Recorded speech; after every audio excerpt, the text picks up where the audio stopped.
Wilkes-Barre had their preseason game? Oh, No I one saw. was there.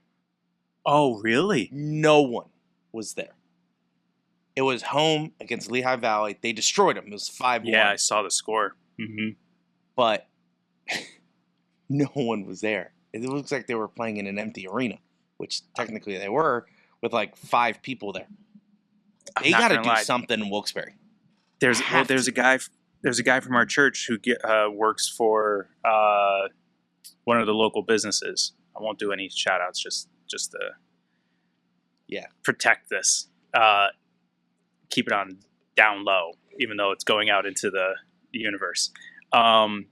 His job gets tickets for every game in like handfuls, and they were giving them away, and no one wanted them. Giving them away. So what can the Wilkes-Barre do? Like, but here's what I told him, because he asked if I wanted them. I said I couldn't, but I couldn't make it. But right, it's preseason. I said I don't really care about preseason. No one really cares about preseason. Yeah, I know. But... So I don't know. I don't think there's anything you can do. And like, to counter this, to be fair, Pittsburgh didn't sell out any of their preseason home games. Yeah, but their arena was packed. That would have been packed. They had an attendance. A phenomenal night for Wilkes-Barre if they got what Pittsburgh gets in preseason for Wilkes-Barre in a regular season game. That would have been a wonderful night. They're like, tickets were super cheap in Pittsburgh. I could have spent, what was it, like $50 per ticket in the upper bowl in Pittsburgh if me and Abby went for preseason. That's expensive. Jeez, that's expensive. It is super expensive. Well, maybe I'm inflating that a little bit, but I know there was some tickets that were like $80 lower bowl, but it's higher up. That I know for a fact because I was looking for the lower bowl. Yeah, it's wild. I don't understand why, if you want people to show up, you're setting these high prices. You know, yes, it is preseason. No one really takes it seriously like you. But the fact that they're not going like, $25 for a lower bowl, or especially for $10 preseason, up bowl. Yeah, you know, that's what you're going to make your money through all the vendors or people shopping for the gear for the upcoming season. I just don't get it. Now, Wilkes-Barre should be like, if you bring 5 or more people, you get 3 free tickets or something.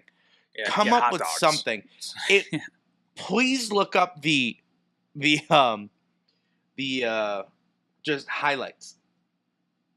It looks like they're just look at this. Look at this image, dude. Yeah, it's tough. Look at that. That's tough. You can't. There's no one there. It looks like an open practice. Looks like COVID. It does. It's just wild to me. And if honestly, look, we talk more than just Pittsburgh. This is Wilkes-Barre. This is something that, as a franchise, they should really be considering how to bring people in. And I have an idea.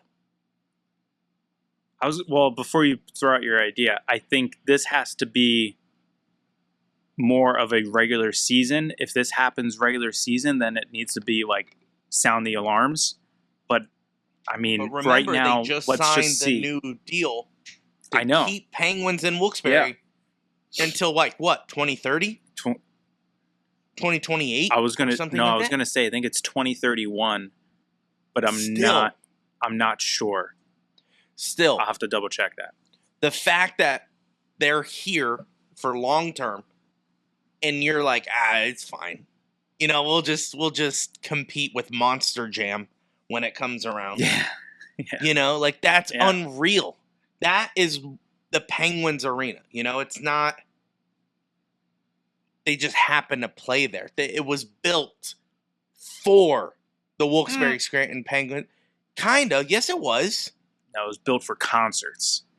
I understand that. The Penguins were the first, in their mind as the only staple The only consistent. Yes, yeah, that's true. And then don't forget Yeah. about those Arena Football 2 Wilkes-Barre Pioneers. Scranton Pioneers.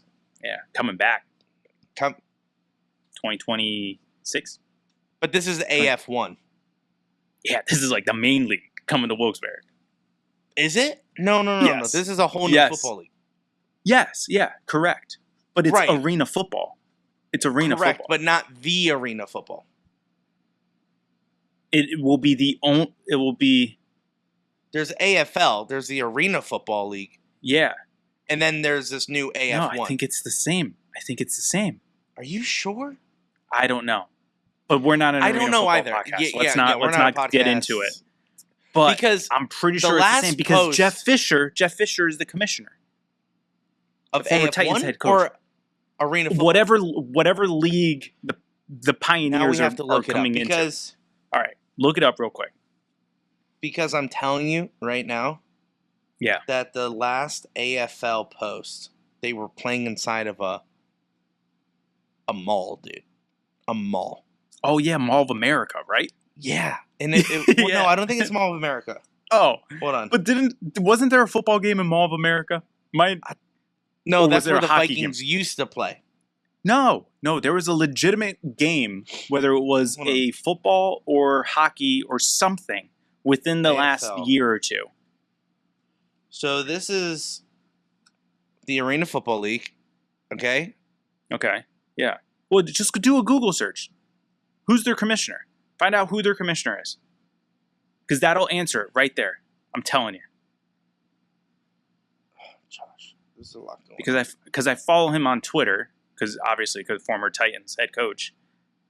But he put out when the Pioneers were announced, excited to bring, Wilkes-Barre Scranton into the fold. Now, is it...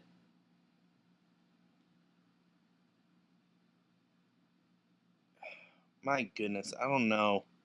So the Albany Firebirds, okay, just a random team to throw out, Okay. was in the AFL, and then they announced they're now in this AF1. That's what I'm saying. That's why. Just Google AFL commissioner.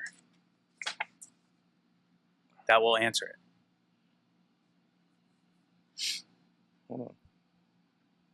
Jeff Fisher is the commissioner of this? Yeah. Well, of the one that the Wilkes-Barre one is in part of. This is great content, by the way. Are we leaving this in? Oh, yeah, Josh. Nice. Gosh darn it, Safari. If I start doing it, I'm going to get all pixelated. No, you're good. Jeff Fisher is the interim commissioner of the Arena Football League. There it is. Who was chosen. This is AI, though. Oh, that little blurb at the top. Yeah. Which, I Yeah. I appreciate. Yeah. Oh, I know. That saved me This so was much. May of 2024. Arena Football League, AFL. So now they're AF1? I don't know. So I don't know if they're going to remember. It was the Pioneers were a part of the AFL, like the Arena Football 2. So I wonder if they're Correct. doing it again where it's AF1 and AF2. I don't know. But so if that's the case, it kind of makes sense why they were super vague in the announcement of Wilkes-Barre Scranton. Because they said, welcome them into the league, welcome them as a team. Like, they didn't drop the name. They didn't say Pioneers. They didn't say, if it was AF1 or if there's going to be an AF2. But, yeah.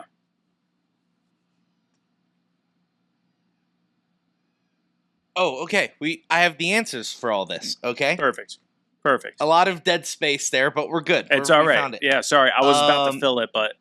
Arena Football 1 is a future professional arena football league based in Nashville, Tennessee, set to play in 2025.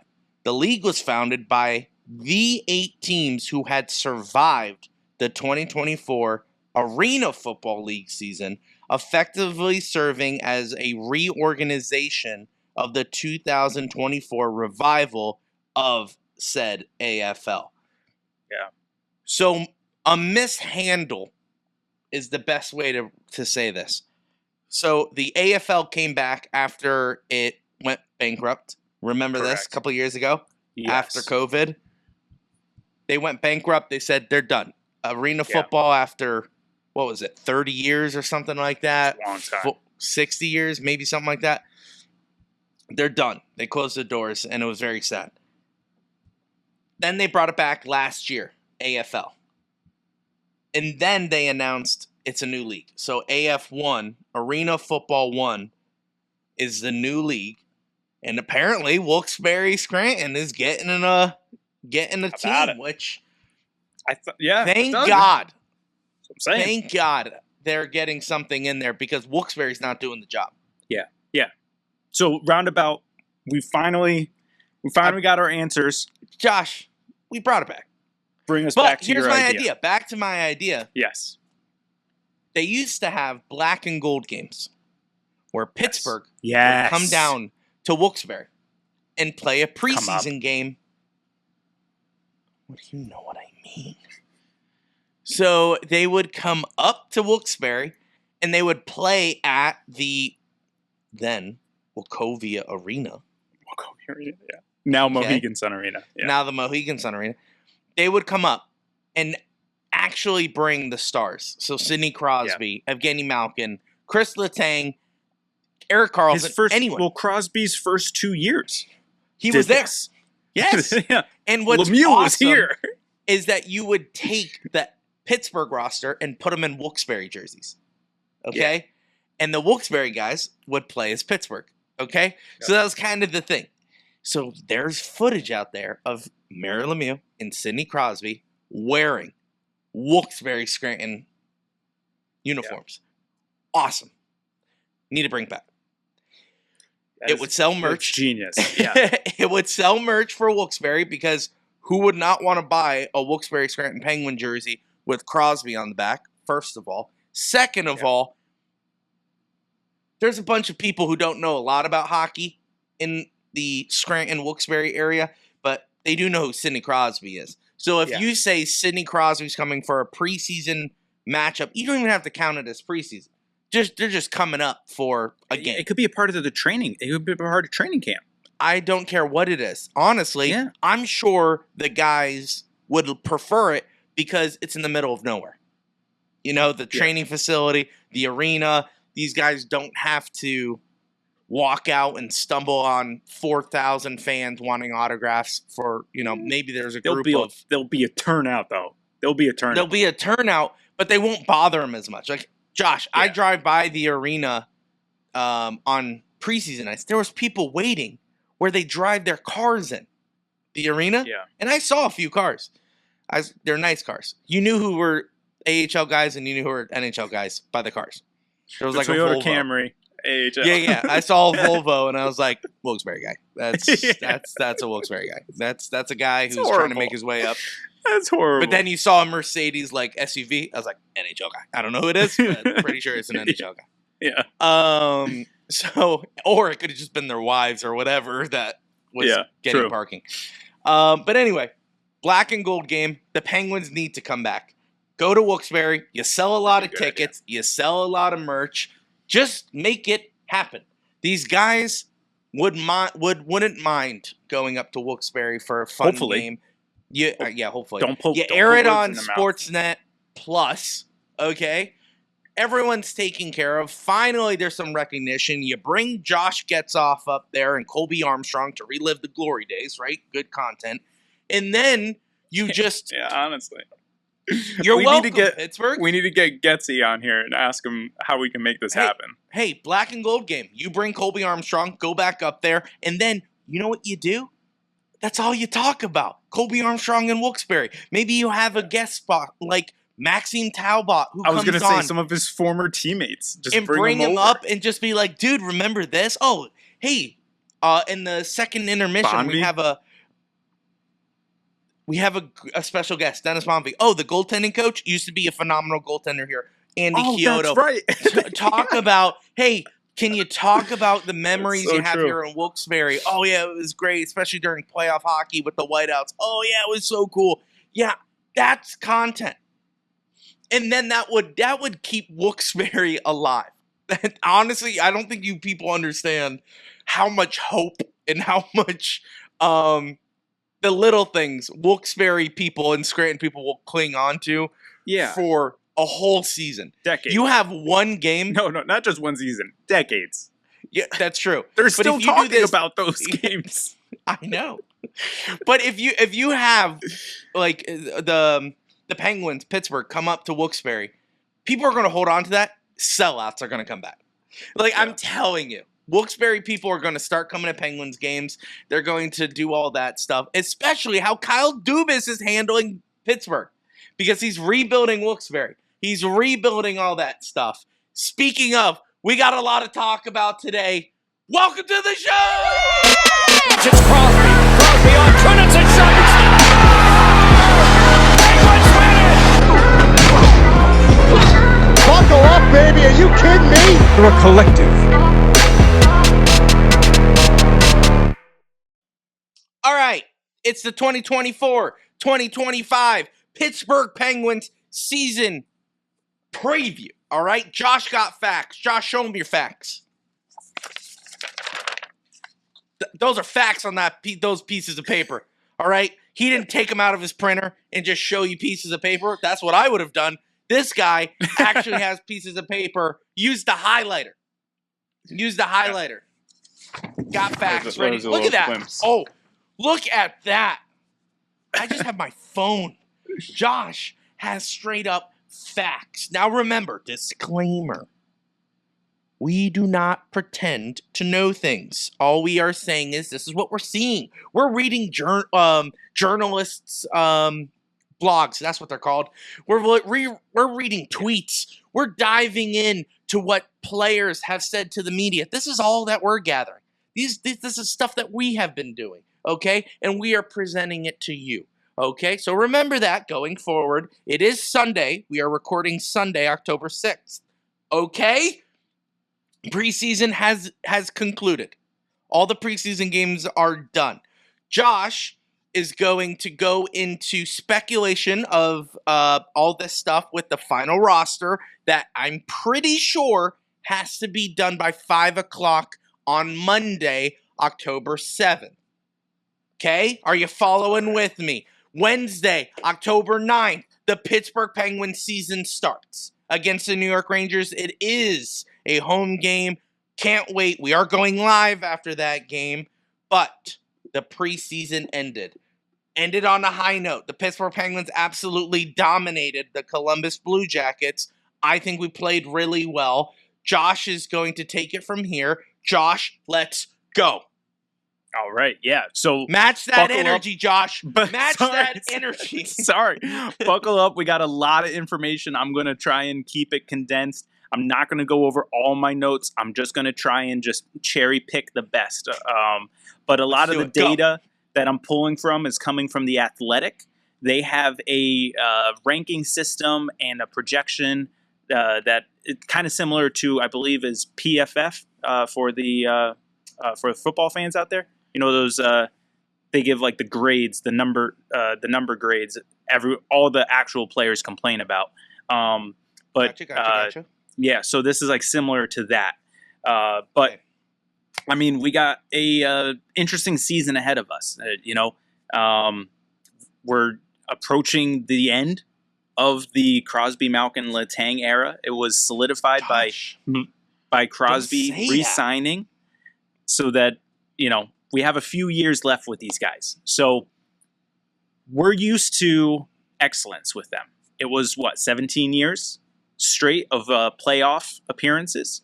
Last 2 years, nada. Okay, and just with these playoff projections, based off of the Athletics statistics and everything. Let's hear it. What's the number? It is at 30%.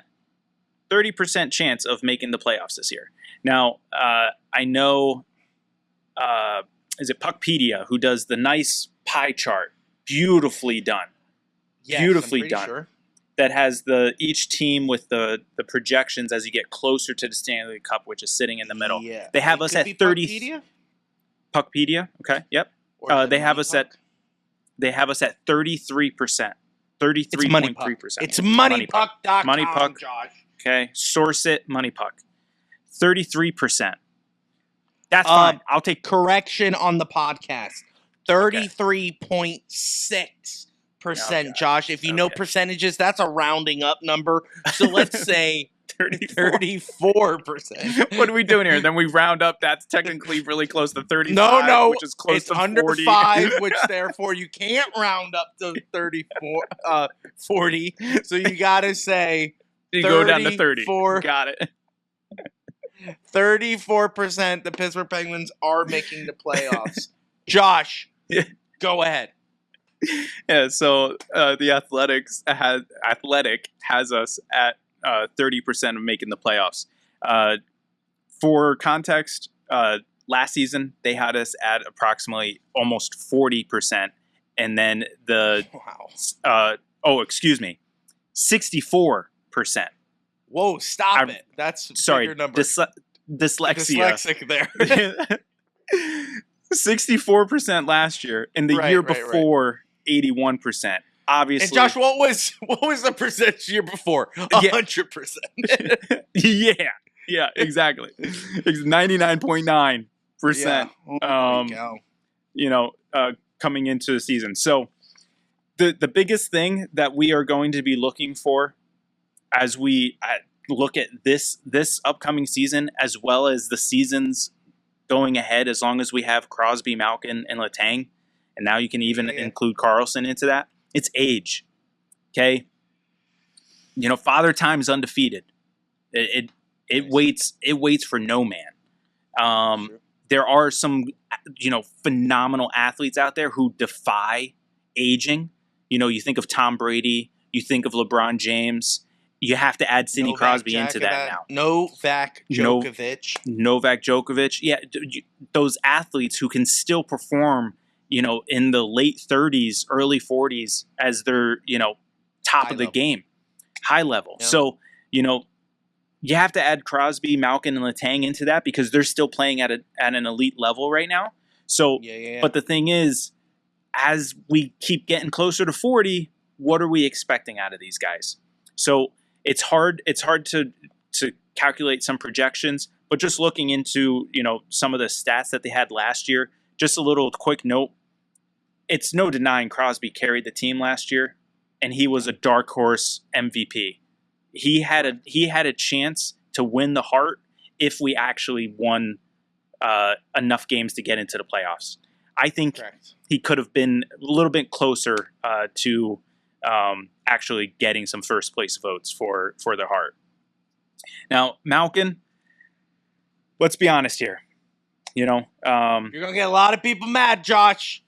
A lot of people mad. There's a lot of hate going towards him, but he's from me. Yeah, he's one of the GOATs, okay? He's going to go down as one of the best to ever do it, okay? In Pittsburgh. So here's some perspective, okay? Sure. Young forward who's kind of, on the incline as one of the, young guns in the league. Tim Stützle, right? Ottawa. Sure. Yeah, I think that's how you pronounce it. Okay, yeah. All right. We think he's good. He's a good young guy, young forward, producing at a high level. He averages what's that? He is in Ottawa. So that is fair. He is in Ottawa. But he averages 2.18 points per 60 games. Wow, what a weird stat. It is a weird game. But why did you the do way only so 60? because I was just going to explain that. They don't, because what they do is they do it over multiple seasons. So do it out of like 80 games, not 60. I feel you. But I'm just saying, this is what it is, okay? This is what it is. Don't crack it because this helps our case. Okay? All right, sorry. This helps our case. Oh, for Malkin. Got it. Malkin is at the same 2.18. He is at the same number as Tim Stützle, who everyone loves. He's a guy that everyone says is a productive forward. He scores. He puts up points. Malkin is putting at the same level. So, I mean, not too bad, especially when you look at it even further in terms of the money. What's Malkin's cap hit this year? $6.1 million. What's Tim Stutzel's? Is that a lot? Tim is at 8.35. So Wow, what a saving over steal. $2 million. Now, obviously, the argument is going to be age, but the thing is, I'm sorry. That is the argument. yeah, Not one of the arguments. That is the argument. the argument is Stutzel age. versus Malkin. Yeah, go ahead. That is correct. Yeah. And then if you want to look at it even further in terms of Letang, he led the Penguins defenseman with his 5-on-5 points per 60, Sure. and his number Yeah. was just below Noah Dobson, which I believe he's from Calgary. Is that correct? Dobson. We got Dobson over here. Sorry. See, nobody cares. All right, sorry. Go ahead. That's really good. Yeah, That's really good. Jurassic Park movies for everybody. Yeah, it is. It is really good. So what I was alluding to earlier about their rankings, they have like a number system for each player, and they call those their net rating. Okay, so when you include the big three, we have Crosby, Malkin, and Letang. You Got it. add up their net rating. Their overall is a plus 37. Okay. That doesn't seem too high, Josh. Yes, but here's the issue. This was last season. These numbers Okay, are off plus of last 37. season. Plus 37. Yeah. As a whole, the entire Penguins, we were -2. -2. That's a 39 point swing. Hold Okay. on. Yeah. Josh, I'm not Yeah. so bright. Tell me what Yeah, -2 means. Yeah. So the way that it works is that obviously. First of all, explain what the plus 37 means. Yeah. So okay. So here's how it breaks down. So they have the offensive rating and the defensive rating. Okay. Offensive. I have it right here. I have it. The I know definitions. that it's wow. Is that the one you highlighted? Definitions. No. Okay, go ahead. No. Sorry. But an offensive rating is weighted based off of goals, primary assists, expected goals, face-offs, penalties drawn, and a whole bunch of other analytics. Goals for impact, power play impact, usage, expected goals, all that. Sure. Okay? And then it's Yeah. defensive rating. Combination of block shots, face-offs, penalties taken, Sure. all that. Okay? Even Yeah, more. Love it. Yeah. Okay, and this is where it just comes into an issue because I wouldn't be surprised if a lot of people don't like this because it's subjective. Okay, these people at the Athletic are rating these players based off of how they see the game in addition to these numbers. So they take those stats and assign it a number, and it spits it out as to whatever it is. +7, -3. Okay. Crosby was a +17 last year. So it just what spits. is the best? I believe 100. But no one. So plus 17. Listen. That's the max number that you can get. But the thing is, Sure. I think the highest last year was McDavid, and he was 30 something. So it's not like. I'm so confused by these stats. Yeah, it's a little fishy, but I'm just saying, just the impact. Yeah. It's not you. Just- It's not you. Yeah. It's Yeah. their rating. And that's the thing. That's where it's hard. It's hard because, like in football, a lot of people love pointing to their ratings. These PFF. I think it's PFF. How about I fact check that for you? Go ahead. So it's those ratings. They point to them, but they don't show the whole Sure. picture. Okay. So it's the same thing here. We're just looking at a surfacey level of the whole thing. The same thing with Malkin. You go back and you look at his number. Yeah, that's a great number. Okay, but at the same time, like there were many instances where Malkin was not playing well, and he doesn't deserve that type of number. But Sure. the stats and the subjective view from the Athletic says otherwise. So that's why it's hard, but we're just going to roll with it for a little bit. So obviously there's a negative 39 point swing there. And that is the rest of the crew. Okay, they didn't include Gensel's numbers because they didn't include Gensel's and Bunting's numbers because obviously they did not have a full season. Yeah, with the club. So obviously we're expecting more out of Bunting this year. We're expecting more out of Drew O'Connor this year, stepping up, taking essentially Gensel's role alongside Crosby. But that number last year was not good, and obviously it was alluded to the power play. Okay, power play. Yeah. If we're able to get it kicking, we'll be able to finally. We were in the playoffs last year if we had the power play cooking. Yes, absolutely. And this is where it gets so gross. Okay, so again, their goals per 60 games rankings. Okay, rating. Yep. We were at 5.47 goals per 60. Okay, on the power play. Okay. That was 30th in the league. Do you know how many teams there are in the league? Josh, is 32. It's 32. Teams in the league. So luckily, there were 2 worse teams than us. However, it gets worse. All right. Yep. It gets worse. They went all the way back to the 2007-2008 season. Okay. Wow, that's the second year Crosby was on the team. And out of 520 teams, we are 443rd. Out of how many teams, Josh? 520. That's not good, Josh. Yeah. So that's how bad last year's power play ranked among all teams in the last 17 years? 17 years. 17 years because it was 2024. Wow. Not good. Not good. Not good. That's downright terrible. Yeah. So there's obviously some highlights that we can look forward to this season. The one stat that I'm starting to kind of dive into is the expected goals. Okay. Nice. Essentially your chances. Right. We were Tell us our 7th. chances. We were 7th in the NHL last year in our expected goals. Expected goals. Yes, of expected goals. 9.88 expected goals. That did not come true. That did not go well. And also, in the same span, going back 17 seasons to 2007, 2008, we were 13th overall. 13th. All right.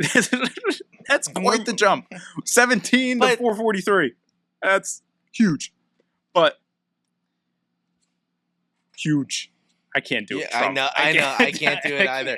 I did this and I was like, I'm just gonna let it go. And then I said huge. So. Yeah, huge. I can't do it. All right, that's my trouble. Josh, we don't get political on this podcast. Yeah, Come on, sorry. And then the other positives that we have to look forward to is that we had a full off season before he got hurt with Erik Karlsson. Yeah. Going to have him. Because at the end of the year, they were clicking. Finally clicking, Thank God the last 7 games of the season. Yeah. Because it's not like it's out of 82 or something. But yeah, I'm glad that they decided to come together. Josh, continue. Yeah. And then one other addition that, is kind of talked about, but it's kind of now dead at this point. David Quinn. Okay, former head coach. Yep, San Jose, former San Jose head coach coming on as our assistant coach, who's going to be the guy for power play.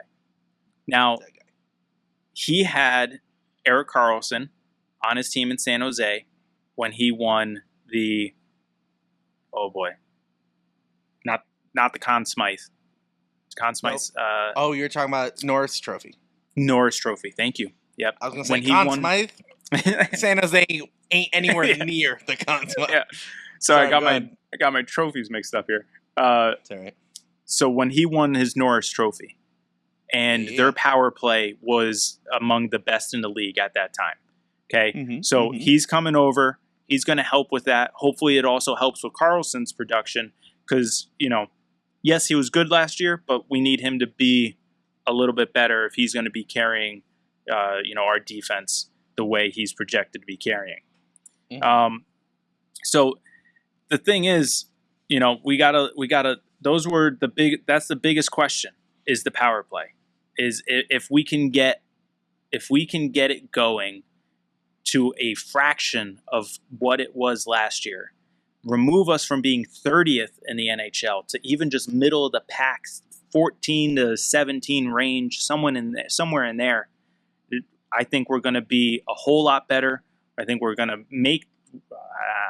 Don't know if we're going to make the playoffs, but we'll at least be a lot more productive, and we'll have a better shot at making the playoffs, as opposed to that 30% that they have projected for us in the beginning of the season for the Athletic. And just one other thing in terms of our playoff chances. Okay, DraftKings 33.6 for Puckpedia. Money Puck. Excuse me. Speaking of money, DraftKings. Nice. Okay, if you think we're gonna make the playoffs, put a little dough on it. Okay, Put a wager. Plus 120. Plus 120 Josh, to make the playoffs. Yeah, is that good? It's not. Explain that for the non-betting folk. I don't really know, but I know that I don't know what that means. Okay, so from what I understand is like the plus, like is usually like when you put money on the plus, like you make more. So like I think it's like is it 10. Good? Our chance is good? No, that's not a good chance. You want you want to be in the negative to be like the favorite, like for like the favorite. Okay. Listen, hear me out, because remember, these gambling sites, they want to take your money. They don't want to give you money. So if you can't be betting on the favorite to make money. So they're saying that's a negative. So yeah, they're like, okay. You want to bet on the favorite? Fine, I'll take your money because you're getting, not as good odds. So interesting. Okay, the people who bet, they'll get it. They understand. They'll get they it. Understand. Yeah, but essentially, where I was going with that is that they have us at the middle of the road, a little below middle of the road to make in terms of projections to make the playoffs. Right. So I don't know. Do you want to go over the our projected lineups for going into it? Yeah, absolutely. So I would love to start. So that was just a little bit. Yeah, that was just a little bit. Well, no, that's good because nonsense. It's not nonsense. It's stuff that statistically, where we're going to line up. Are we good? Yeah. Are we going to be good? That's what it's a preview. Is this? Yeah. This is the hopes, right? Here's the coaches. New coaches in the Pittsburgh Penguins. Obviously, Mike Sullivan. Josh, what would I do for Mike Sullivan? You take a bullet for that man. Absolutely. David Quinn is the new assistant coach. We got rid of what's his face? Josh, Walmart manager, HR manager, Todd Reardon. I forget his name. Todd Reardon. Thank God we got rid of him. I forgot his name because he's someone to forget. David Quinn will now take over the power play responsibilities. We still have Mike Vellucci. He handles the penalty kill. And we have Ty Hennis as another assistant coach. So we got 3 assistant coaches with Mike Sullivan. So there's going to be, I'm pretty sure 4 people on the bench. I think so. I could be wrong about that. Yeah, I don't know. I don't know if I didn't see. I didn't get a. Yeah, I didn't honestly take a look at the bench during the preseason games. I actually didn't notice that. But yeah, obviously we still have Andy Chiodo, the goaltending coach, Madison Nickel as the video coach, and CJ D. Alamante for the assistant video coach. So those are the coaches. Obviously, those guys deserve medals. And here's the thing. Here, I'm pretty sure those are the guys to say challenge or no challenge. They are 100%. Those real MVPs, mainly because it's hard to see in person. So you got to rely on those guys. They are super good. And Mike Sullivan, he gets the credit for it because he gets the ultimate. He decides ultimately to challenge. But he has the record. He does really good with challenges. So props to those guys. But those are the coaches going into this season. David Quinn obviously fell from grace because he was the head coach last year for the San Jose Sharks. They did not do well at all. So now he is the assistant coach, good friends with Mike Sullivan. So maybe there will be some chemistry. Yep. And for the Four Nations thing this season, they're going to be the coaches for you. I really don't know. Is it going to be like the World Cup of Hockey? Remember that a couple years ago? Sidney Crosby, Canada won it. He got the MVP for it. I don't think so, because the thing is, you're excluding, but then you're excluding so many other teams, so many other countries. Russia for political obvious reasons. Yeah. Yeah, they're excluding, but I mean, like Czech. None of the Nordic countries are in it. It's like Sweden, Canada, America, and not Russia.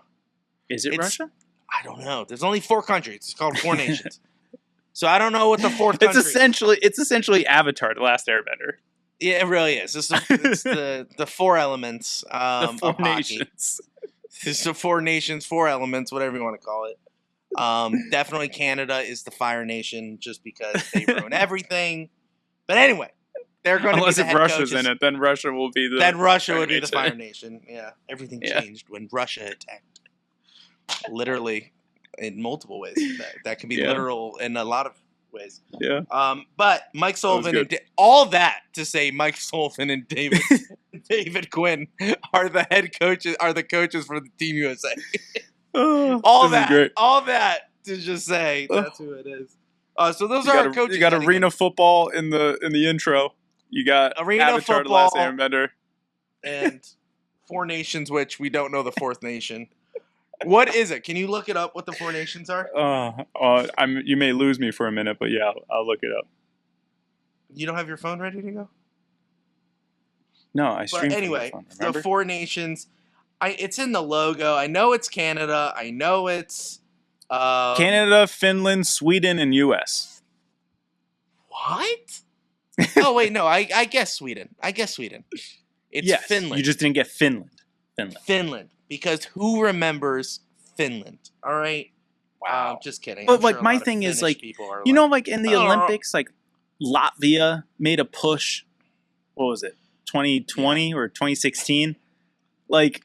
Well, like, that's what I want. I want like Romania or someone to like just be like, you know what? To be good. Like, watch me. Yeah. You know? Yeah. Because what? Well, like, that's what I liked about the World Cup of Hockey is that it was all NHL players, wherever they were from, got to represent, which is awesome.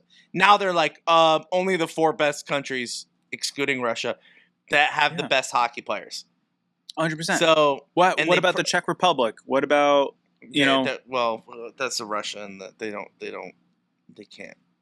They're not going to do that. Whatever. Yeah, we're not getting in that. New players. So remember, these are the names that if Josh gets off of saying, and you're like, I didn't know we got him. That's the whole point of this. Okay, so these are our new coaches, right? Here's our new players. Yeah, hopefully. Kevin Hayes. He's from the St. Louis Blues. He'll be number 13 for the Pittsburgh Penguins. Okay. Cody Glass from the Nashville Predators. He is now on our team, number 19 this season. Okay. Yeah. Wait, little note on Graves. Wasn't he was a top 10 pick, wasn't he, for Vancouver? I mean, Graves? For Vegas. For Vegas. Sure. Yes, number 6 in 2017 by Vegas Golden Knights. For Graves? No, that was for Cody Glass. Glass. You said Graves, so you threw me off. Oh, my apologies. Yeah, how dare you. Anyway, good to know. Penguins are I was going to say retirement home, which is kind of true, but also we welcome bad draft picks. So all these draft picks that were supposed to be really good are now on the Pittsburgh Penguins. Jesse Puljujarvi, he is now on Cody Glass. Yeah. Cody Glass. All these guys who high draft picks fell from grace. We got him. Lottery tickets. Yeah, thank you, Josh. What a wonderful way to put that, Josh. Matt Grzelcyk. He came from. I'm blanking. He came from Boston. I got it. He'll be number 24 this season. Okay. Sebastian Aho. He is from the New York Islanders. All right. Not the one from Carolina Hurricanes. The better Sebastian Aho. No offense, Sebastian. But you did just get put on waivers. And you are going to be playing in Wilkes-Barre. I don't think the Carolina Sebastian Aho will be playing for the Checkers this season. So no offense there. Just want to put that out there. But Sebastian Aho, he would have been number 25 for the Pittsburgh Penguins. He'll be number 25 in Wilkes-Barre. All right. Then there's Lizotte. Okay? Blake Lizotte. He came from the Balake Lizotte. He came from the LA Kings. He will be number 46. Doesn't sound like a great number, but you'll know who he is because you're like 46. I was thinking Aho got sent down because he decided to wear number 25, but Lizotte should be put on waivers just for wearing 46. 46 is like, give me the worst number you could think of, and they were like 46, and he's like, great. So Blake, if it was 64, I'd be like, okay, yeah, we like 66, Mario, like, okay, that makes sense. He's like 46, ugly number. Anyway, Blake Lizotte, all right, and then Anthony Beauvillier, all right, He came from Josh. Was he from Montreal? I don't know where he's from. I was hoping you would save me from this. Right. Anthony, I thought you don't have it highlighted? They don't have the previous teams on here. But you Anthony did. Beauvillier. It doesn't matter. Anthony Beauvillier. You did forget one. Who did I forget? But let me tell him his number first. Anthony Beauvillier, number 72. Okay? Yes, that number 72. The last player we had was Patrick Hornquist with that number. Now Anthony Beauvillier will have it. He has played really well in the preseason. They tested him out with Crosby and O'Connor on the first line. Rust, until Rust got hurt in the preseason. So we'll see where that ends up. Josh, who is the player that I'm missing? The probably talk of the town from the trade last month. Grinecki? Or McGroarty? Well, both actually. Great point. We forgot about two. Okay, so there's a young guy. One is from the. Yeah, it's two young guys. One from a trade, one from the draft this year. Go ahead. Well, okay, so the reason why I left those two names out specifically, we don't know if they will crack the final roster. Okay, we thought Sebastian Aho was going to crack the roster until today. Okay, so today he got sent down. That's why he's still in our notes. So Imama. So I think that's his name. Please forgive me, but that's what it sounds like. Imama and Sebastian Aho both got put on waivers, and I'm pretty sure. Oh no, we have to find out till tomorrow until they clear. Yeah. But most likely, what's crazy is that yesterday we did a batch of waivers.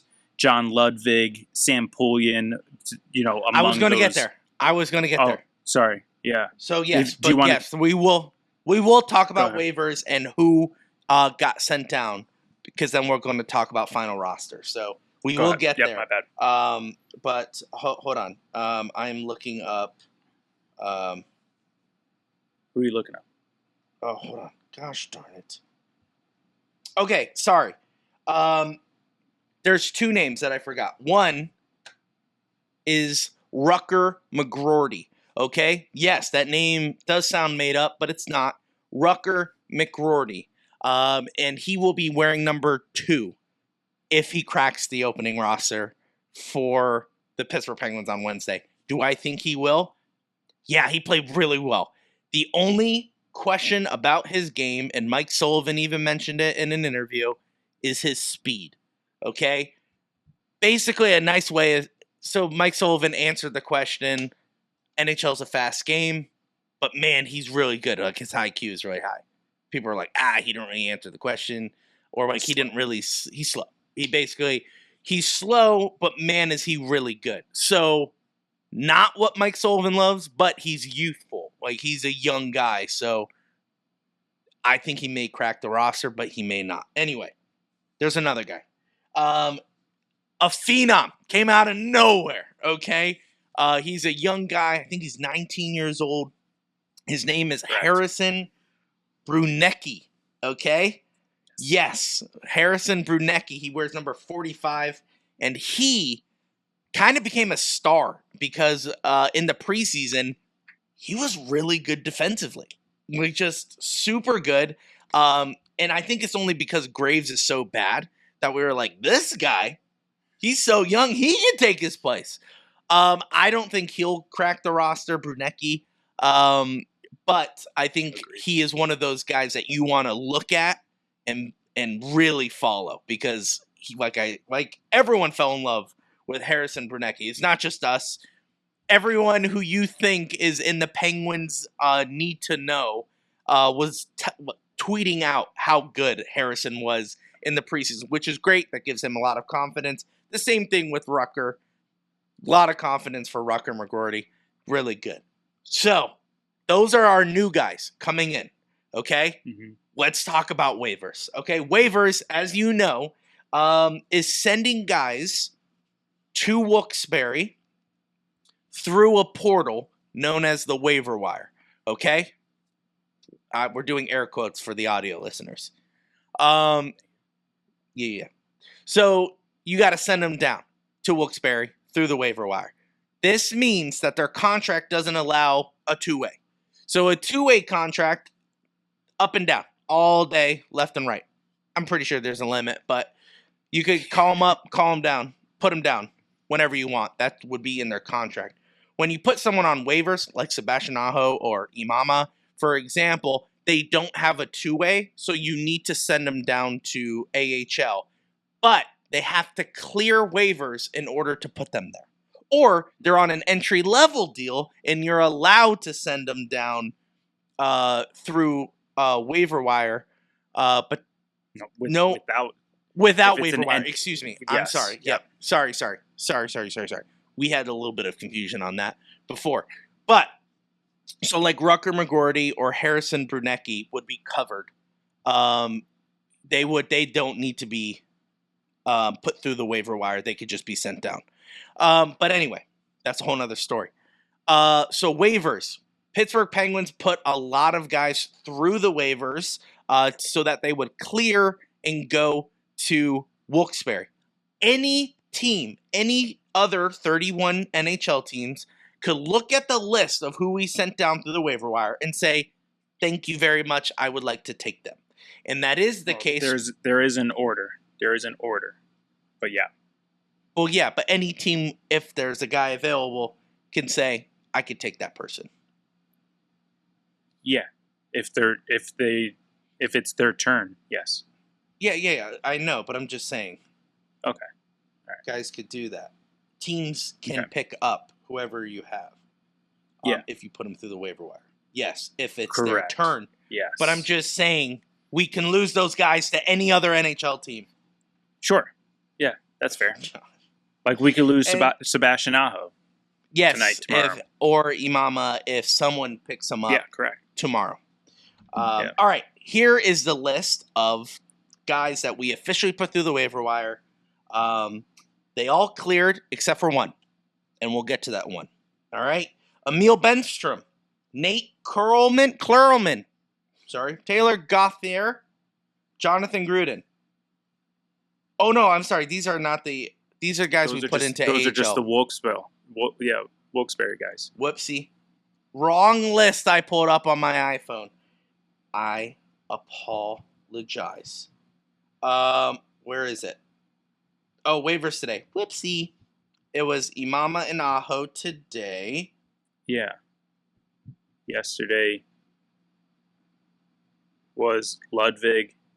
And Sam Pullian. Well, that's St. who I have Paul. on the list to get sent down to Wilkes-Barre. So are these guys the waiver wire guys? You may just have it all one list. There was one person, I forget who put it out there, but they broke it down. Who was just the Wilkes-Barre send-outs and who were the waivers? There weren't many for just the waivers. I think it was. Ago. Yeah, I think what it was Emil Bemstrom, Ludwig, Poulin, and then the rest of the guys were Wilkes-Barre guys, like two-way, like you were saying. Yeah. All right. Well, anyway, yeah. Sorry about that confusion.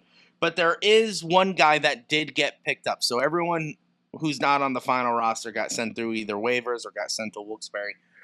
One guy that actually made a impact on the season last year, towards the end when we were kind of having that run, guy named John Ludwig. He was really good. He was a defensive player. He was very physical. He fought a lot. We all liked him. We put him on waiver wires. He got picked up by Colorado Avalanche. So bye-bye to John Ludwig. He is gone. And everyone else cleared. So that means they're all reporting to Wilkes-Barre. And that list that I was mentioning before by, oh my gosh. Can I just say, in regards to John Ludwig, would you say he's really good? Sorry, did I say really good? He played 33 games for the Penguins last season, but I honestly thought he did play. He played what? I thought he Poor? played more. No, Oh, more. more. But anyway, yes, I thought he was an adequate player for our team.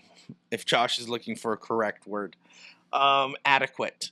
Anyway, here's the list of names in Wilkes-Barre right now that you may think that would have had a chance to make the final roster. Emil Bemstrom, Nate Klerman, Taylor Gauthier, Jonathan Gruden, Juna Koppanen, Philip Kral, Philip Larson, Sam Poulin. They're all in Wilkes-Barre now. So they're good. Okay, they're protected. They're cool. John Ludwig, not protected. He's not. Two of those guys scored today. Neil Bemstrom and the 5-1 Koppanen. Yep. Yeah. So remember, Sam Poulin did take some time away from the game of hockey due to some mental health, which is by all means do that. He came back last year and had a relatively good season in Wilkes-Barre, which is great. That's what you love to see. And then now people are kind of upset that he didn't make the roster this year. But I think he's young. I still think he has some time to crack that roster. So I'm not ringing alarms anytime soon on Sam Poulin, because sometimes you need to go to Wilkes-Barre, get some games under your feet, and then it goes back up. I thought he was going to be claimed. So I'm just excited that he didn't get claimed and that we're able to keep him in a system. Yeah. So, Josh, you want to talk about projected lineups now? Is that something you want to talk about? Yeah. Do you want me to go first? Yeah, so I'm looking up the same thing you sent me. Okay, so this is, or do you have a different list than the one you Well, how do you want to do it? Do you want to do it with everyone healthy or with the state of where everyone is right now? So because do you want to do opening night roster, or do you want to do when everyone's healthy, this is our team? Because that may cause people like Rucker to not play. No, see, I have Rucker in both. Spoiler. But spoiler, he makes the roster. Okay, how about we just do the list? Let's just do as is. Opening night. I'll go. Wednesday, October 9th, against New York Rangers. Yeah. Josh, who's our first line? So we're going to be reading from left to right, which would be left wing, center, right wing. Got so it. I have Drew O'Connor, Sidney Crosby, and Brian Rust. He is out day to day with an injury. Will he make the? He'll be. I think. Josh, you heard it here first. Yeah. Brian Rust is cleared to play. He's not gonna miss. I know. I'm just messing. Second line, Michael Bunting, Evgeny Malkin, Ricard Raquel. That was a no-brainer. Third line. This is all right. So let me clarify. Bottom six, it's a whole new bottom six than last year. Okay. And what Josh Throw is it and saying is stick. throw it at the wall, see what sticks. Mike Sullivan loves changing up rosters. He did it literally every single game last year. He threw it. Frustrating. He changed it up. It was frustrating to watch.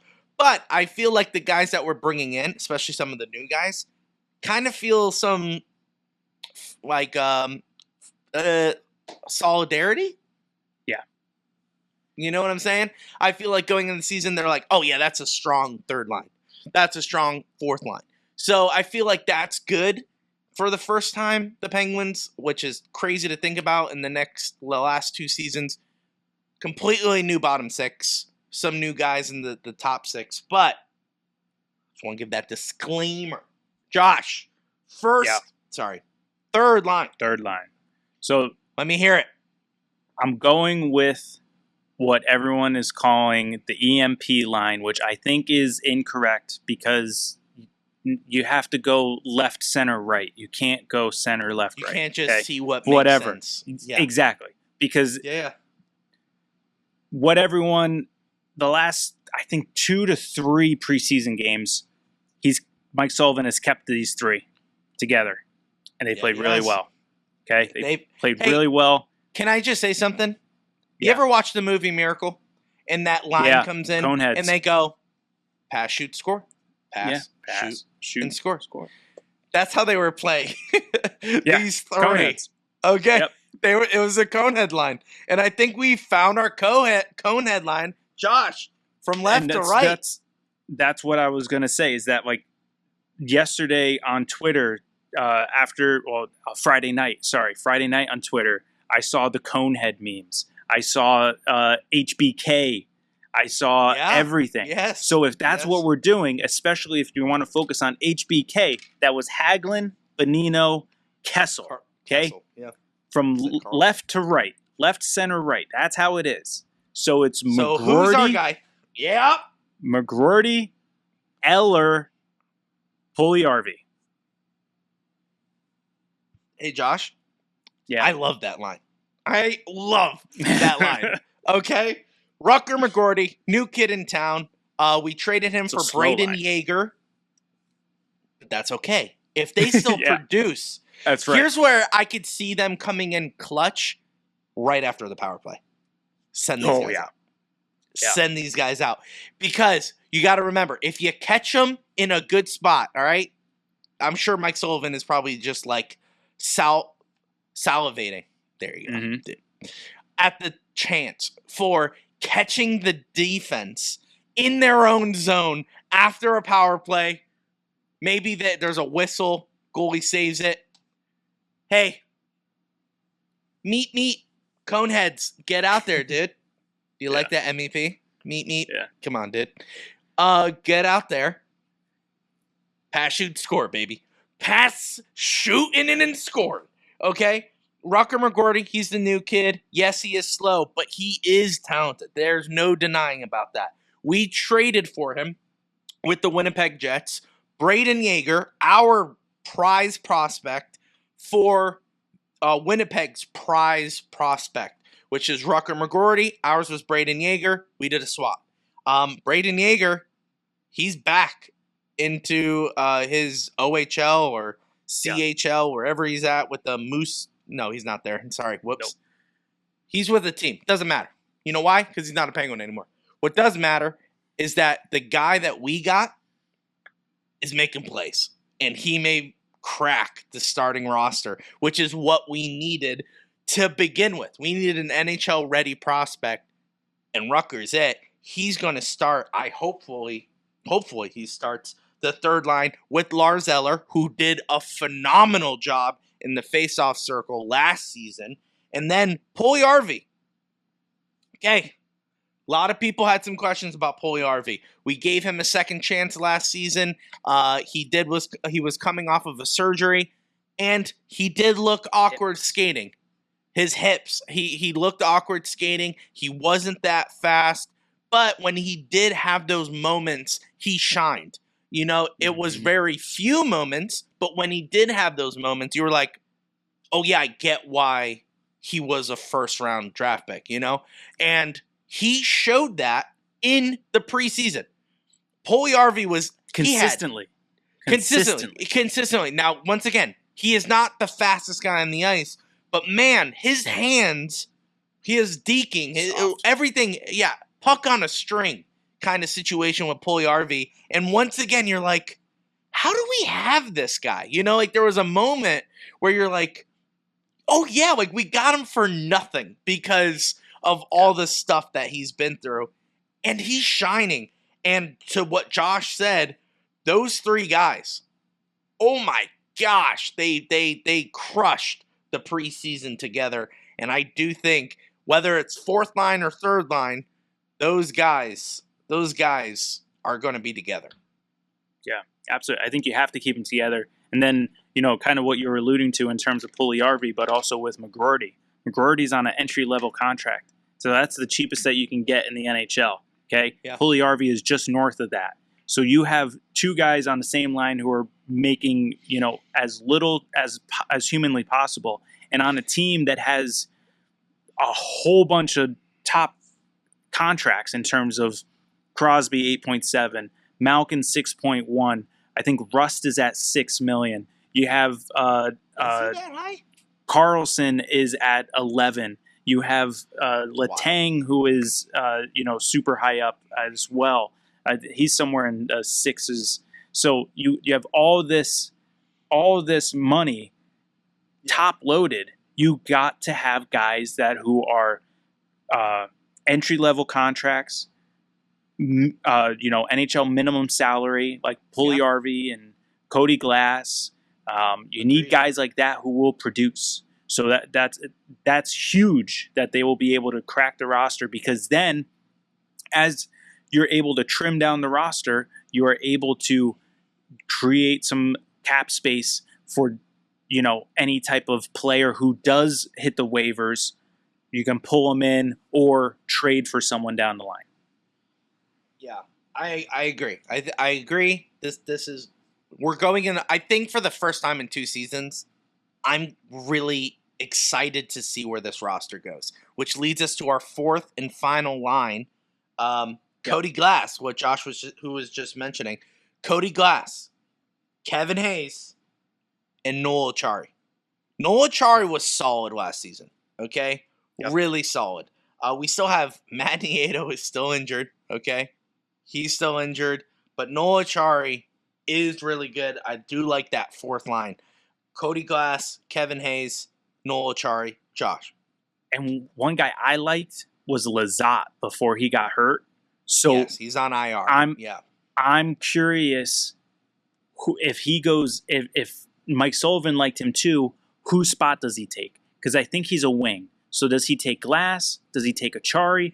Depending on who's playing well. Sure. Yeah, no, I understand that. But I would love to be in the mind of Mike Sullivan, because was Lizotte going to be the definite on the fourth line, and one of these three were going to miss it? You know what I mean? Who was the original odd man out before Lizotte got hurt? Was it McGroarty on that third line? Bingo. And then it turned out that's fair. Yeah, so that's fair, because McGroarty, a lot of people when we first traded for him, first few preseason games, and they were like, "Oh, he's going to Wilkes-Barre." Everyone knew that, and they said he's going to Wilkes-Barre, but man, he has a bright future. Now with Lizotte hurt and his chemistry with Eller and Puljujärvi, everyone's saying, "Oh yeah, he's starting on Wednesday." You know what I'm saying? Yeah. So I think if Lizotte was still healthy, there was going to be some, "Oh no, how do we do this?" But I think with him out, it kind of makes things more clear. The fourth line, if Lizotte comes in and you want to try him on a line, I think depending on who's good, Glass or Acciari, I think that's where he plugs and plays. Kevin Hayes, obviously the center. Obviously Eller is the center for those guys. I don't think you're going to see what is it called? What's his name? The big Jeff Carter situation where they may take him off a center and put him on a wing or something. Well, Cody Glass is the center. Cody Glass is the center. They have I know, but we preferred him as a center rather than a wing. Big Jeff Carter. I see what you're saying. Yeah. I got you. And he's a winger for sure. In addition to Lizotte, when he gets healthy, we think Anthony Beauvillier is going to make the roster. So he's a guy. Puustinen, he's a guy.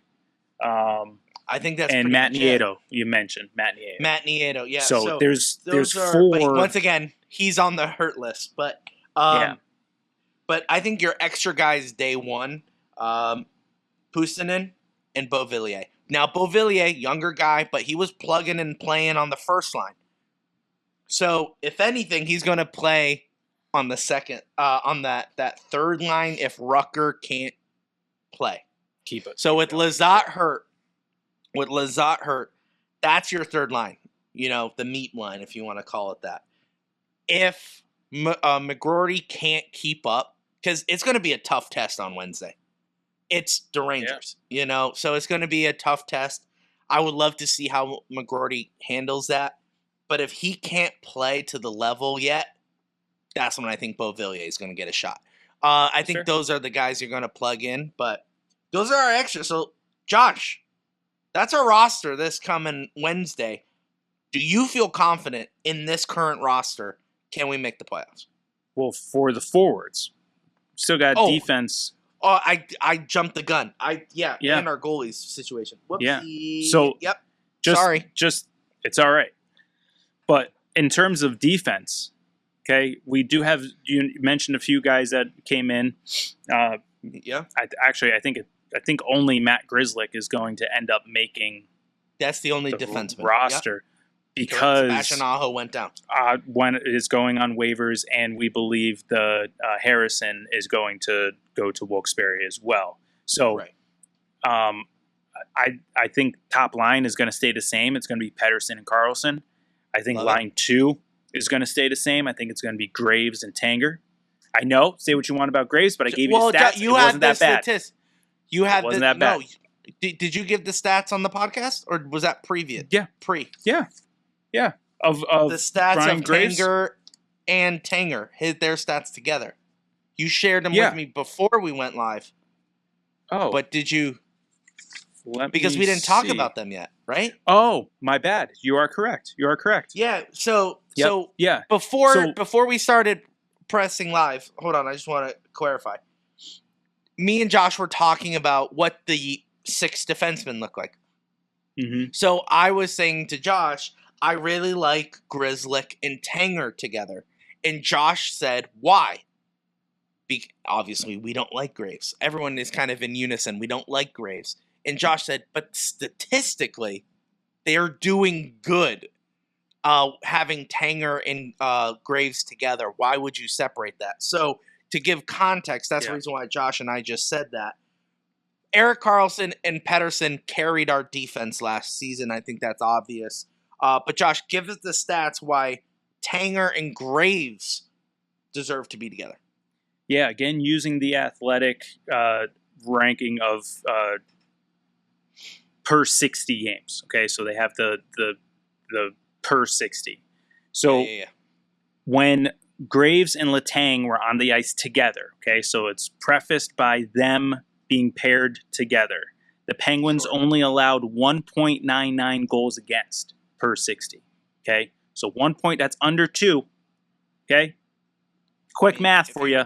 That's under 2. 1.99 is under 2.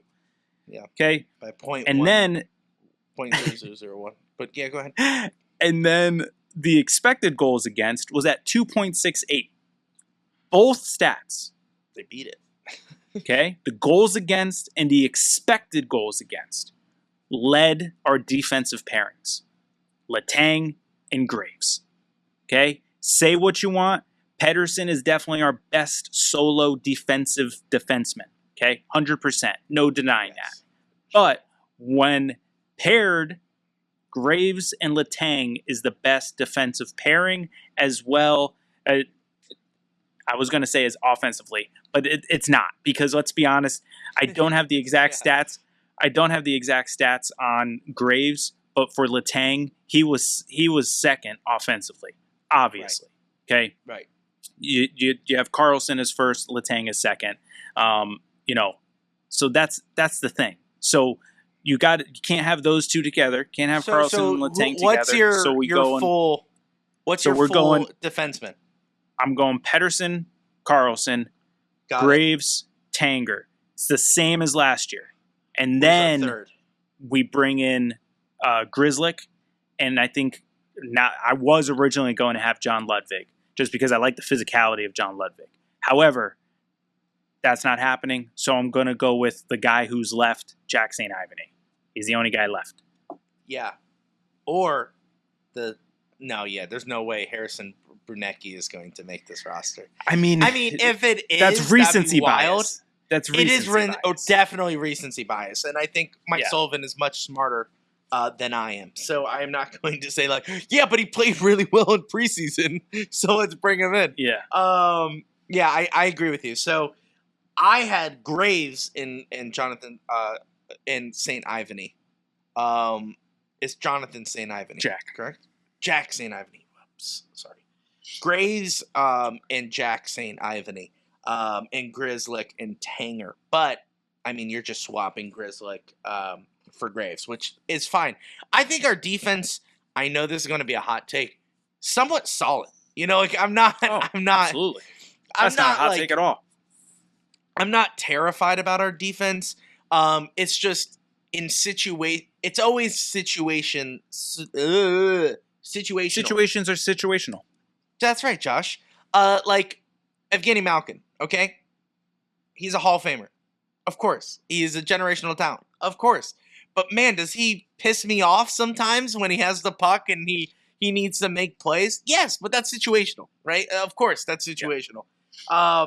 And I feel like Graves is just more of that. I feel like people hate Graves the way I despise Malkin with these situations.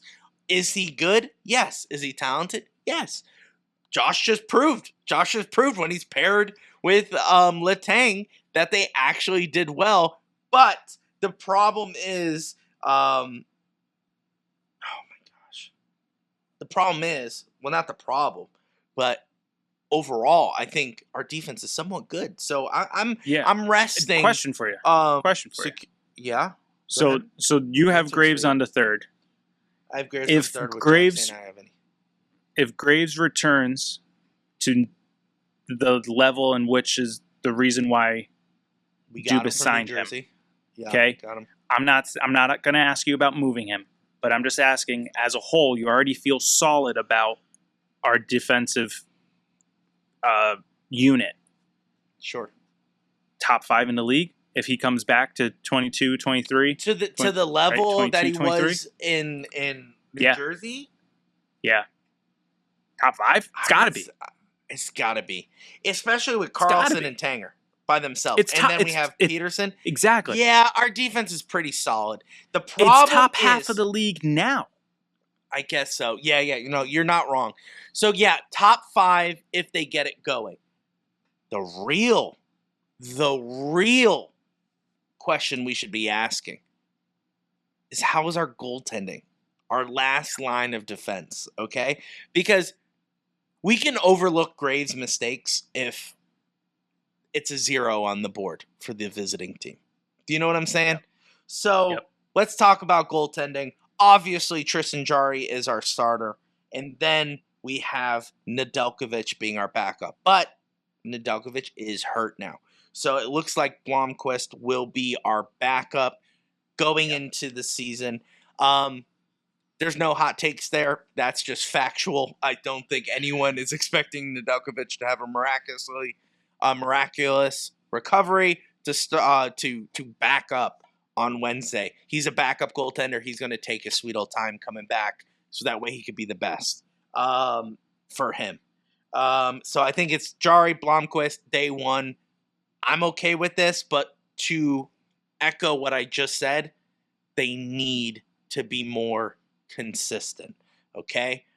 Nedeljkovic came and saved Tristan Jarry last season. Yeah. Okay? Because Jarry was terrible in the latter of the season, okay? Latter part of the season. Am I using that correctly, or is it later? It's latter part. Yeah, I think you're right. Latter part. Yeah, latter part of the season. Right. Tristan Jarry dropped the ball. Okay, I don't know what it was. He just wasn't being consistent. In the beginning of the season last year, combined goaltending tandem of Nedeljkovic and Tristan Jarry had 7 shutouts in the first month of the season. You would say that's a phenomenal tandem in the NHL, which I would agree with you. But then after that second month of the season, decline happened. Tristan Jarry started dropping the ball. Even Nedeljkovic had some rough patches. Yeah. But it was at the end of this season that Nedeljkovic, for the last 12 games of the season, was our starting goaltender.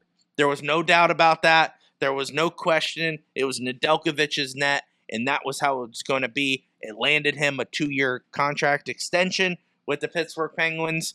But Tristan Jarry is our goalie number 1, okay? He needs to step it up this season. He needs to be more consistent. We mentioned it earlier in the podcast. He's got more weight on him. From what the reports are, is that he's doing a better job in practice. So they are hoping that it goes on to the season. Mm-hmm. And he looked pretty good in the preseason too. So that's good. That was expected, of course, because like I said, last season he looked really good in the preseason as well. But then obviously the consistency throughout the season, not so good. So really quick, Jarry, number 1, Blomqvist, number 2 to start the season. Then after Nedeljkovic gets healthy, he will be the number 2. So Josh, we're back to my original question. How are you feeling about this final roster projected? Yep. Going into the season, are we making the playoffs? So we have to remember here, even though I threw out a bunch of stats that are confusing and may help us, may help our argument, may not help our argument, may look a little one-sided. But at the end of the day, we're fans. It's a Penguins podcast. What I'm going to do, I'm going to root for this team every day. Every day? Every day. Every day. We're gay for the Penguins. Pause. You know what I'm saying? I'm going to root for the Penguins every day. Yeah. I'll double down. I'm gay for the Penguins right now. Stop. We love them. And no Diddy. Go ahead. I'm gonna say we make the playoffs. Wild card. Okay, I was like, okay, what does that mean? Wild card as in we second seed. Secured the wild card, or did second seed. We won one game that put us into the wild card? We reversed the last 2 years. So instead of losing the last game, we win the last game. We won the last game, and we're like, hey, we're in there. Yeah. And we 100%. get swept in the first round. No. 5 games. Oh, okay. All right, we win 1. We win 1 at home. And then we're like, yeah, all right. Yeah. But here's honest to God, this is not fandom. This is honestly how I feel. This is how I feel about any team. You can tell me once we get to April, okay? And we're at the end of the season. We're at the last 5-6 games. I'll be able to tell you who's actually going to make the playoffs or not, because it's how are you playing at that time. And from there, you can determine even fully who's going to make it to the next round or not. So I would, love as a fan for the last, like what we did last year. How great was that last 7 games of the year? I'm pretty sure it was 12 games that we went on a last stretch. 12, yeah. Yeah. So can you imagine if we actually finished it in the last two games we were able to win? I'll do you one better, Josh. We would have won the first round. Let's pretend we had 2 great first months of the season rather than just 1. We could have went on a down spell, we could have went on a bad spell. But if we still won those 12 last games, we would have been in the playoffs, no problem. Yeah, no, 100%. But what I'm saying is, that's with that momentum, the momentum of going into the playoffs, of just getting in there, I think that would have we would have beat the Rangers 100%. 100% we would have beat the Rangers. I agree with that. And that's why I'm saying, it's hard to project a roster that looks like this without fully seeing it all together. Because we haven't seen. Now, I'm not saying this is going to be the actual lineup on Wednesday. If I'm right, Right. I'm right. If not, whatever. But we haven't seen this exact lineup in the preseason. Correct. Yeah. I was about to say the same thing. We haven't seen these guys play. It's our first. It's not like this is the same roster last year and we missed the playoffs. No. Whole new bottom six, guys. The only person that's still there is technically Lars Eller. And Noel Achari. Pugliarvi, but he was in and out. He was getting plugged in and out. It's not like he was consistent. Fair. Like Lars Eller and Noel Achari when he wasn't hurt. So my point is, whole new bottom six. This could be our great year. Look at the roster in 2016 and 17. In 16, did we think we were going to win the Stanley Cup? No, I can tell you why. We fired our coach in December. We brought in Mike Sullivan. We won the cup in 16. And then that same roster, I think minus one person, we won the cup again. Yep. So what I'm saying is, it doesn't matter what the roster can look like. This could be a Stanley Cup team. Now, am I saying the Pittsburgh Penguins are going to win the Stanley Cup? No, I don't think so. But what I love about hockey and what I love about the Pittsburgh Penguins, because we're gay for the Pittsburgh Penguins, anything can happen. Okay? Anything can happen. We can go first 4 months of the season being the most dominant hockey team and then go off the rails. Or we can have a horrible start to the season. Everyone panics. And then the half point of the season, we all of a sudden find our game. We're in the playoffs. Next thing you know, we're in the Eastern Conference Finals. That could happen too. Anything can happen in the NHL. This is why we love the game so much. All I know is that the Pittsburgh Penguins are in good hands with Mike Sullivan. They're in good hands with Sidney Crosby and Evgeny Malkin, Chris Letang, and Erik Karlsson. So if I trust those guys and the rest of the guys follow suit, we may have a dangerous team this season. So my prediction is we won't make the wild card. We'll be in the last spot of the playoffs. That's my prediction. Of the Metro? Top three of the Metro. Top three of the Metro. I think we'll be number 3. I think we'll beat out the New Jersey Devils. That's what I wanted to ask you, if you were comfortable giving a Metro ranking up until the Penguins, because we don't care after the Penguins. Carolina, New York, Penguins, Devils, Islanders, Flyers, Columbus. Oh yeah, I mean Columbus isn't even an NHL team. Yeah, that's I'm very close. I'm swapping the Devils and us. Devils 3. So we get the wild card 4. Okay, gotcha. Yeah, but the same thing underneath, where it's 100%. Islanders, Flyers. You know what? I'm gonna switch them. Islanders and the Flyers. I'm gonna buy the hype. Give me the Flyers over the Islanders. Give me the hype. Yeah. I don't know. I'm okay with that too. So my official, I think us as connected, a collective, Josh, nice. It would be Carolina Hurricanes, New York Rangers. I think the Pittsburgh Penguins. So we would secure the final playoff spot at number 3. Josh is saying it would be Devils, then us. I'm saying us, then Devils. Philadelphia Flyers. New York Islanders, the Columbus Blue Jackets. That doesn't look bad to me. No, I'm pretty sure that's a. No, don't fake me out. That's the Metropolitan. Buffalo? Don't do that. No, Buffalo's east. No, Josh. Oh my gosh, why can't I find it now? I went onto the Penguins app and they're like, just go to standings. Why are you looking at standings right now? No, it's not. But the season hasn't even started, dude. Metropolitan Division. Oh, we forgot about the Capitals, Josh. We're idiots. I knew we forgot someone. That's what I was saying. I was gonna say. I was like, what? I don't think so. So they're not gonna. They're not gonna be good either. I think they're going to be ready. Here's my official thing. Hurricanes. Redo. Final thing, and you're gonna agree with me. Hurricanes, Rangers. I'm saying Penguins. Penguins, Devils. Yep. Devils. Flyers, Capitals. Islanders. Then the Blue Jackets. The only reason prediction. why is just I think Sorokin is better than. This I'm just going rushing guy.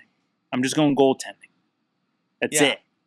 That's pushing me over with Islander. I wouldn't be surprised if like they finish with the same, I mean, same record. this once again, I just said anything can happen in hockey. Capitals could be the number one team. It doesn't matter. So true. I don't know. Like hockey is so unpredictable. Devils can be bad. Like they were supposed to be good last year. The Devils were supposed to be really good last year. Yeah, they had that was their projection, and they had a horrible year. So I mean, Rangers. They didn't expect Rangers to be so good, and they were good. Mm-hmm. So I mean, anything can happen. That's why I'm putting Pittsburgh Penguins at 3. I'm hopeful, but I don't think we're going to win the Cup this year. I do think we're going to make the playoffs, maybe do a good push, maybe make it past the second round. Everyone's happy. Dubas is a winner. Mike Sullivan's a winner. Everyone's good, but we don't win the Cup. Josh, yeah? I know we're ending the podcast. I'm going to end this episode on a hot take because this is a podcast and this is what we do. We give hot takes every once in a while. I am saying that we make the playoffs as a wild card and we make the run. We go in deep to the playoffs. Okay. We hoist the Stanley Cup in by 2025. making it to the second wild card seed. We hoist the Stanley Cup trophy this year. That's Josh's prediction. This year, 2024, 2025, Stanley Cup champions, Pittsburgh Penguins. Burn me. Well, you at the heard stake. it here first. The Pittsburgh Penguins will win the Stanley Cup this season. Sidney Crosby is going to go out with the Conn Smythe and say, I'm done. I'm the captain now. I'm done. I've always been the captain, but I'm the captain of retirement now. Oh, yeah, I just meant like in terms of like hierarchy. But well, yeah. I will also put money on it. I'm not a betting man, but I will put money on. I will actually log into one of these sports books and I will put money on the Penguins winning the Stanley Cup. It's not going to be a lot of money, but it's going to be some money. Josh is going to put $1 on the Pittsburgh Penguins winning the Stanley Cup. Hopefully that I was thinking pays it 5, back. but sure. Yeah, $1, and then all of a sudden we win, and he's like gets 100. I don't know what it is, but yeah. Anyway, that's our 2024-25 Pittsburgh Penguins season preview. Let me know what you guys think. Put in the comments below. Are the Penguins going to win the Cup? Are the Penguins going to make the playoffs? We want to know. We want to hear from you guys. That's the whole point of the Penguins Collective. We are just fans. We do not claim to be statistic analytic reporters. We don't aspire to be in the press box of the Pittsburgh Penguins. We want to be on the glass, banging on it with iceberg as the Pittsburgh Penguins hoist the Stanley Cup. That's where we want to be, and that's where we know you guys want to be as well. So we will see you guys in the next episode. Now, before I go, don't forget, follow us on all major socials. It's at Penguins Collective. We got a Discord. The Penguins Collective. What did I say? Penguins at Pens Collective. I screwed up our own socials. It's all good. Instagram, Facebook, Twitter, YouTube, anywhere you can just Google the Penguins Collective podcast. Guess what handle comes up? At Pens Collective. That's where you can find us wherever you go. We have a Discord / the Penguins Collective. Don't forget to like, subscribe, comment, share, do everything you can. Rate us 5 stars. We'd appreciate it. We got a whole new look. Me and Josh are going like this now. Hey, on the thing. Yeah, there's the hat. So make sure you guys get ready for some merch drops and all that. We can't wait for the season to start. We go live after the first game. Okay? Live. Josh, say it back. Live.